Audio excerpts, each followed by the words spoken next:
اعوذ باللہ من الشیطان الرجیم بسم اللہ الرحمن الرحیم۔ بحث ہماری چل رہی تھی اقسام قضایا میں۔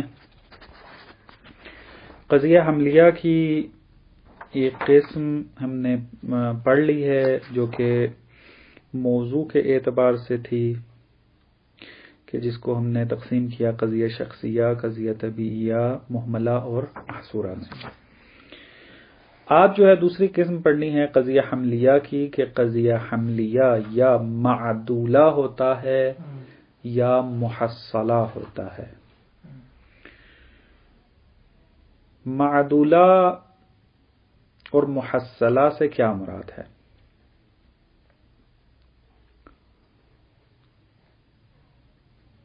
قضیے میں بعض اوقات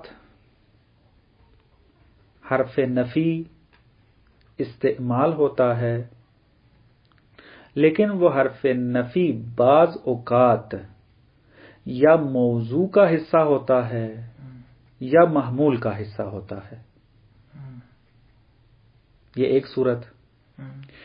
بعض اوقات قضیے میں حرف نفی استعمال ہوتا ہے، لیکن یہ حرف نفی نہ تو موضوع کا حصہ ہوتا ہے اور نہ ہی محمول کا۔ دو صورتیں بنتی ہیں۔ پہلی صورت میں قضیے کو قضیہ معدولہ کہتے ہیں۔ کیا تھی وہ صورت؟ کہ جہاں پر حرف نفی موضوع کا جز بن جائے یا محمول کا جز بن جائے، اس کو کہتے ہیں معدولہ، عین کے ساتھ۔ اور اگر حرف نفی نہ موضوع کا حصہ بنے، جز بنے، نہ محمول کا حصہ و جز بنے،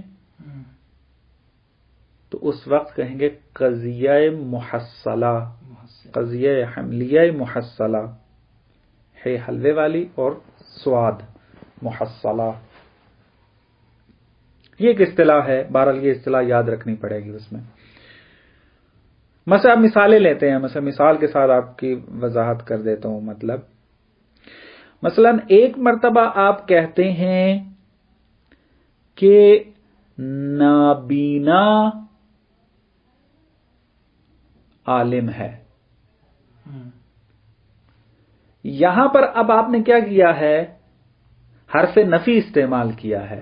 کیا ہے حرف نفی؟ نا۔ بینا فارسی زبان کا لفظ ہے جس کو کہتے ہیں دیکھنا۔ نابینا یعنی جو اندھا ہو، جو نہ دیکھ سکے۔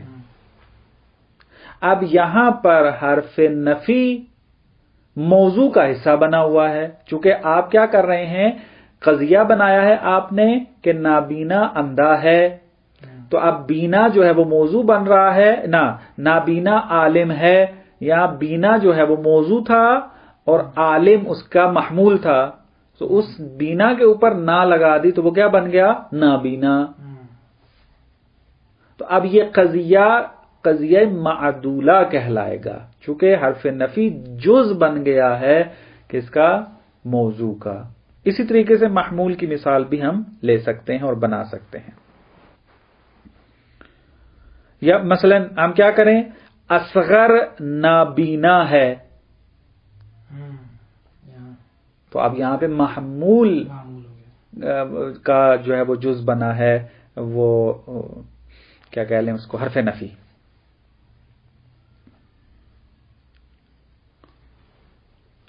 خوب، یہ تو تھا معدولہ کی مثالیں کہ جہاں پر حرف نفی حصہ بن جاتا ہے موضوع یا محمول کا۔ اب آتے ہیں محصلہ کی مثال لے لیتے ہیں۔ محصلہ میں حرف نفی کسی کا بھی جز نہیں بنتا۔ یہ وہی، اس کی مثالیں وہی قضیے ہیں کہ جو ہم موجبہ اور سالبہ میں پڑھ کے آئے ہیں۔ سالبہ میں جو ہم نے مثالیں دی ہیں وہ ساری کی ساری کیا ہیں؟ محصلہ کی مثالیں بنے گی۔ مثلا زید نہیں آیا، اب یہ لفظ نہیں یہ حرف نفی ہے، لیکن یہ حرف نفی نہ تو زید کا حصہ ہے اور نہ ہی آنے کا حصہ ہے۔ درست ہے؟ بس یہ جو قضیہ ہے کہ جس میں آپ کہہ رہے ہیں زید نہیں آیا، یہ قضیہ محصلہ ہے. کیوں؟ کیونکہ اس وجہ سے کہ حرف نفی نہ تو موضوع کا حصہ بنا اور نہ ہی محمول کا حصہ بنا. بس معدولہ اور محصلہ واضح ہو گیا. بات واضح ہو گئی، کلیئر ہو گئی.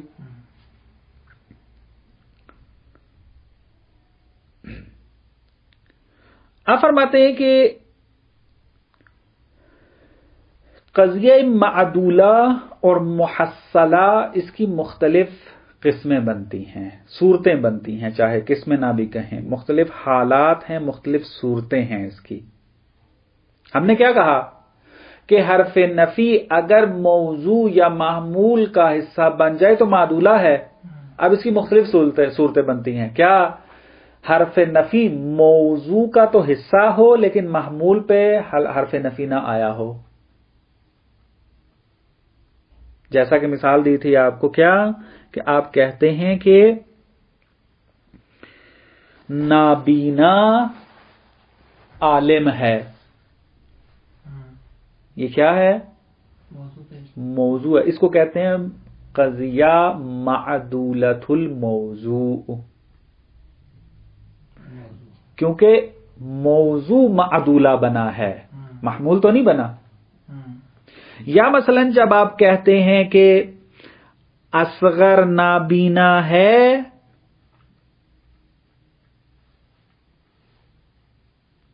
تو یہ کیا ہو جائے گا؟ یہ معدولۃ المحمول کہلائے گا. معدولۃ المحمول، درست ہے. کیوں؟ کیونکہ محمول معدولہ بنا ہے. اگر آپ اس طرح قضیہ بنا دیتے ہیں کہ دونوں کے اوپر حرف نفی آئے اور دونوں کا حصہ بن جائے، جیسا کہ نامسلمان بے سعادت ہے، یعنی جو مسلمان نہیں وہ سعادت مند بھی نہیں، نا مسلمان بے سعادت ہے. تو یہ یہ کیا ہے؟ حرف نفی ہے. بے سعادت یعنی سعادت کا نہ ہونا حرف نفی ہے. اس کو کہیں گے معدولۃ الطرفین.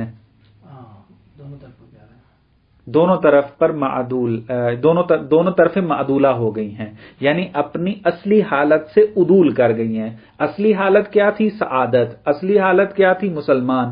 لیکن حرف نفی جب اس کا حصہ بن گیا تو یہ عدول کر دیا، انہوں نے رجوع کر لیا کسی اور حالت کی طرف. تو اس کو کہیں گے نامسلمان یعنی معدولہ. پس معدولہ کی تین قسمیں ہو گئی: معدولۃ الموضوع، معدولۃ المحمول اور معدولۃ الطرفین. تین قسم حالتیں ہو گئی. اسی طریقے سے محصلہ کی بھی ہیں. یہی ساری قسمیں، یہی ساری مثالیں اس کی بنیں گی.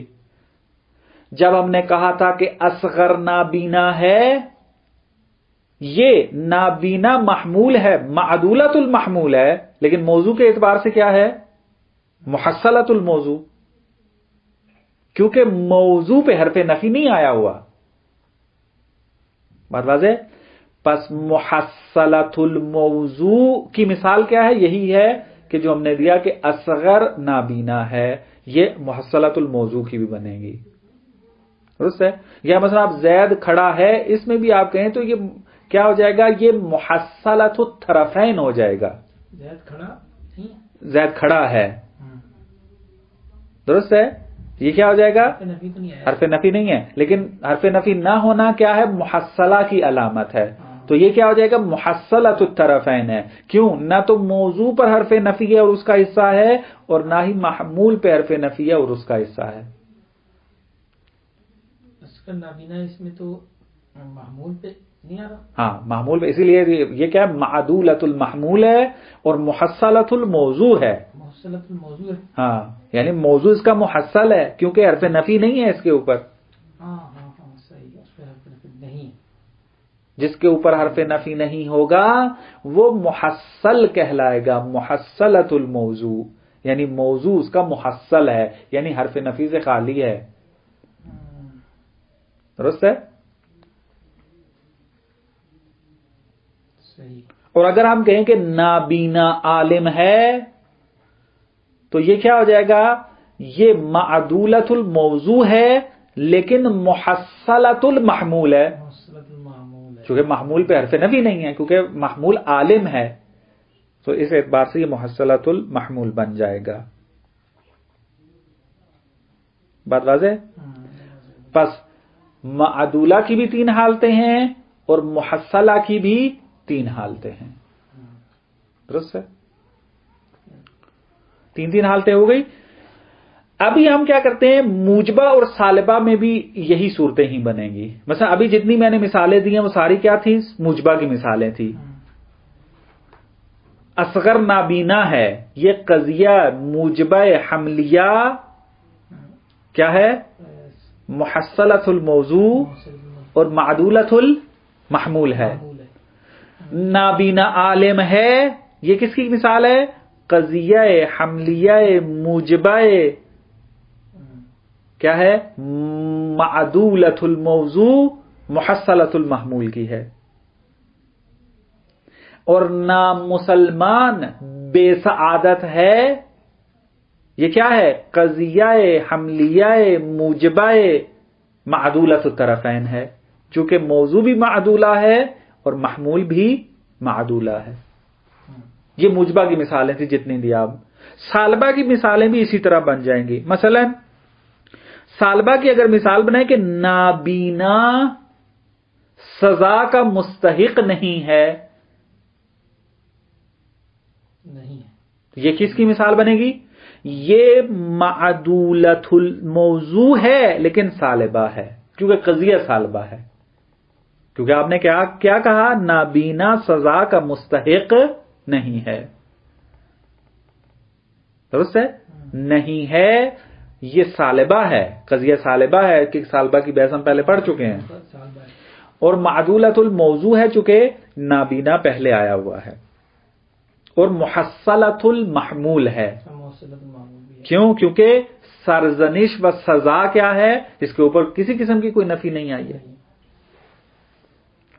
اسی طریقے سے اگر یوں قضیہ بنا دیا جائے، انسان ناشکرا نہیں ہے، تو یہ کس کی مثال بنے گی؟ قضیہ حملیہ سالبہ ہے لیکن محصلۃ الموضوع اور معدولۃ المحمول، کیونکہ انسان کے اوپر حرف نفی نہیں ہے، پس وہ محصلۃ الموضوع ہے. اور محمول کے اوپر حرف نفی ہے اور اس کا حصہ ہے، پس وہ معدولۃ المحمول ہے. انسان ناشکرا نہیں ہے، یہ قضیہ سالبہ معدولۃ المحمول ہے. سالبہ معدولۃ الطرفین کیا بنے گا؟ مثال اس کی نابینا ناشنوا نہیں ہے، یا آپ کوئی بھی اردو میں اس کا لفظ ہے، کیونکہ فارسی یہ ناشنوا جو ہے وہ فارسی کا لفظ ہے، یعنی جو نہیں سن سکتا اس کو کہتے ہیں ناشنوا، بہرا، بہرے کو ناشنوا کہتے ہیں. لیکن ہم یہی مثال بنا لیتے ہیں کہ نابینا ناشکرا نہیں ہے، مثال بن سکتی ہے یہ اس کی. تو نابینا بھی نابینا بھی حرف نفی رکھتا ہے، ناشکرا بھی حرف نفی رکھتا ہے، دونوں اس کے حصہ ہیں. بس یہ سالبہ معدولۃ الطرفین ہے. سالبہ ہے چونکہ قضیے کے اندر نہیں آیا ہوا ہے کہ نابینا ناشکرا نہیں ہے، پس سالبہ ہے، اور نہ آیا ہوا ہے، اس اعتبار سے معدولہ ہیں. معدول سالبہ معدولۃ الطرفین ہیں. اور سالبہ محصلۃ الطرفین کیا ہو جائے گا؟ وہی قضیہ سالبہ جو ہم پہلے پڑھ کے ہیں. آپ کہتے ہیں زید نہیں کھڑا. ظلم جو ہے وہ ہمیشہ نہیں رہتا. جو بھی آپ مثال بناتے رہے وہ محصلۃ الطرفین کا ہے کہ جہاں پر نہ موضوع پر حرف نفی ہو نہ محمول پر حرف نفی ہو اور وہ قضیہ سالبہ ہو، تو یہ صورتحال یوں بن جائے گی آ کر. درست ہے؟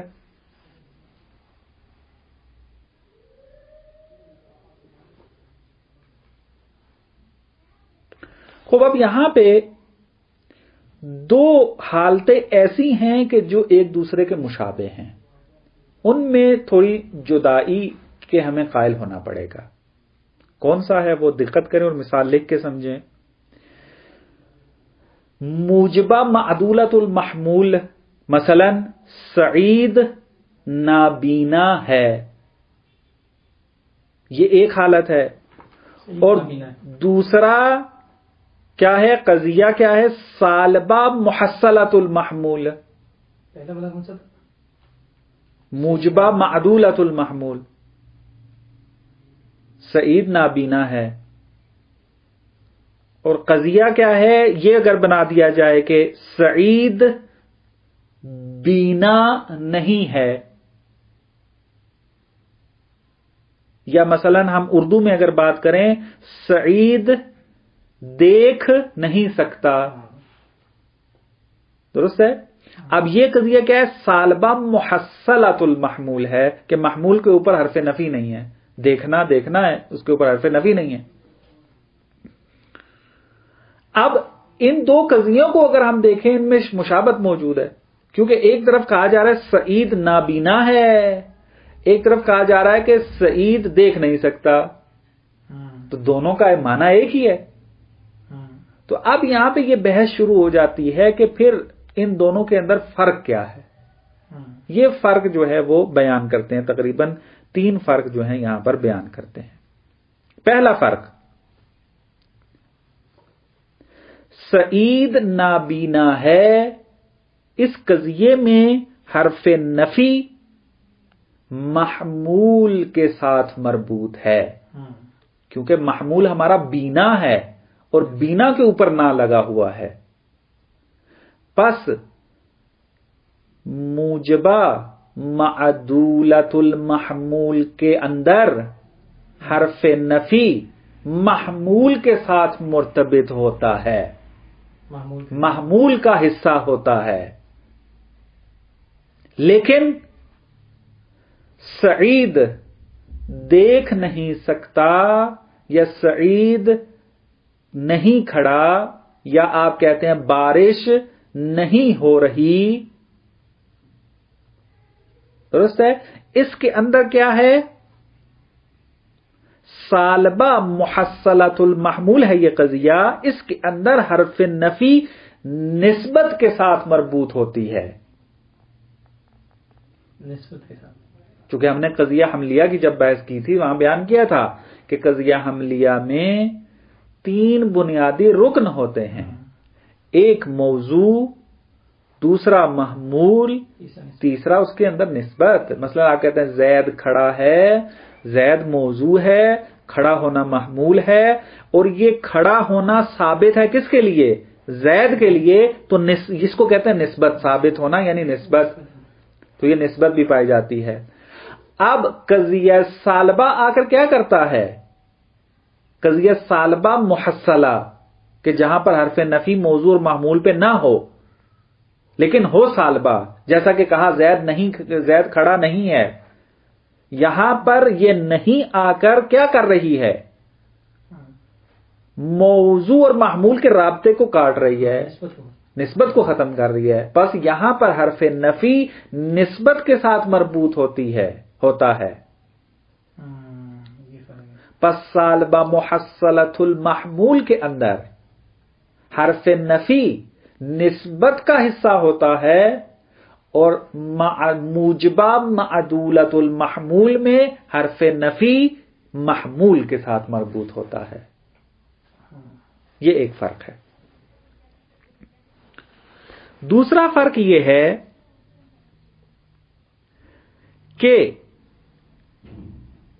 موجبہ معدولۃ المحمول میں، یعنی سعید نابینا ہے، اس قضیے میں جو کہ معدولۃ المحمول ہے،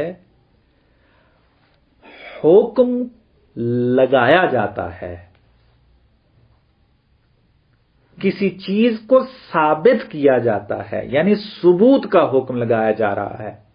آپ کہہ رہے ہیں کہ زید سعید نابینا ہے، نابینائی کو ثابت کر رہے ہیں، کس سے ثابت کر رہے ہیں؟ کس کے لیے؟ سعید کے لیے. سعید کے لیے. پس موجبہ معدولۃ المحمول کے اندر کیا ہوتا ہے؟ حکم ہوتا ہے ثبوت کا. آپ ایک چیز ثابت کر رہے ہوتے ہیں، حکم ثبوتی ہوتا ہے اس کے اندر. لیکن سالبہ محصلۃ المحمول، اس کے اندر عدم ثبوت کا حکم ہوتا ہے. آپ کیا کہہ رہے ہوتے ہیں؟ زید کھڑا نہیں ہے، بارش نہیں ہو رہی. یہاں پر آپ کیا کر رہے ہیں؟ نسبت کے نہ ہونے کی نفی کر رہے ہیں. آپ کسی چیز کو ثابت نہیں کر رہے، ثبوت کا حکم نہیں لگا رہے. جب آپ کہتے ہیں کہ زید کھڑا ہے، اس میں آپ ثبوت یعنی ثابت کر رہے ہیں. اس میں دوسرے میں ثبوت ہو گیا. وہاں پر عدم الثبوت کا، وہاں پہ ثبوت کا حکم ہوتا ہے، یعنی سعید نابینا ہے. آپ ثبوت کا حکم لگا رہے ہیں، لیکن سعید بینا نہیں ہے، اس میں آپ کیا کر رہے ہیں؟ نسبت کی نفی کر رہے ہیں. یعنی یہاں پر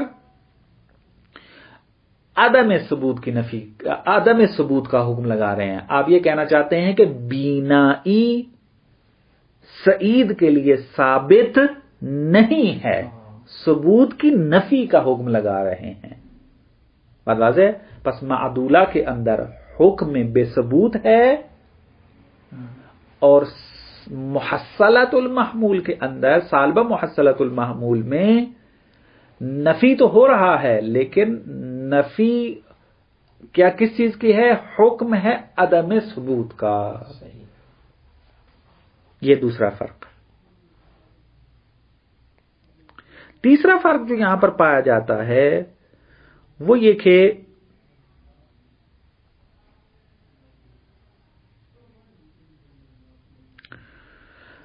موجبہ معدولۃ المحمول اس وقت سچا کہلائے گا کہ جب اس کا موضوع ہوگا، خارج میں تحقق رکھتا ہوگا.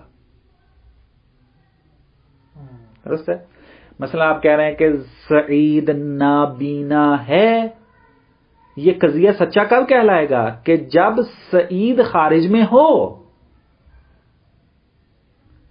اگر سعید نام کا کوئی فرد اس دنیا میں ہو ہی نہیں تو آپ یہ قضیہ بنانے کی اجازت نہیں رکھتے کہ سعید نابینا ہے. پس موجبہ معدولۃ المحمول کا سچا ہونا اس وقت ہے کہ جب موضوع تحقق رکھتا ہو. موجبہ معمول کا معدولۃ المحمول.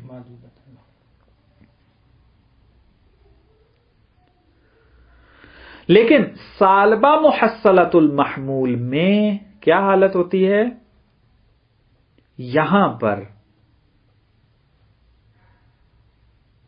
اگر موضوع نہ بھی ہو تب بھی قضیہ سچا کہلاتا ہے، کہلا سکتا ہے.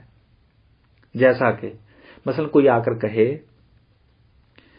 کہ حضرت عیسیٰ کا باپ فلسفی نہیں تھا. درست ہے؟ تو یہ قضیہ آپ بنا سکتے ہیں، کوئی مشکل نہیں ہے، کوئی روکے گا نہیں آپ کو. اور یہاں کیوں قضیہ سالبہ میں موضوع کا ہونا ضروری نہیں ہوتا؟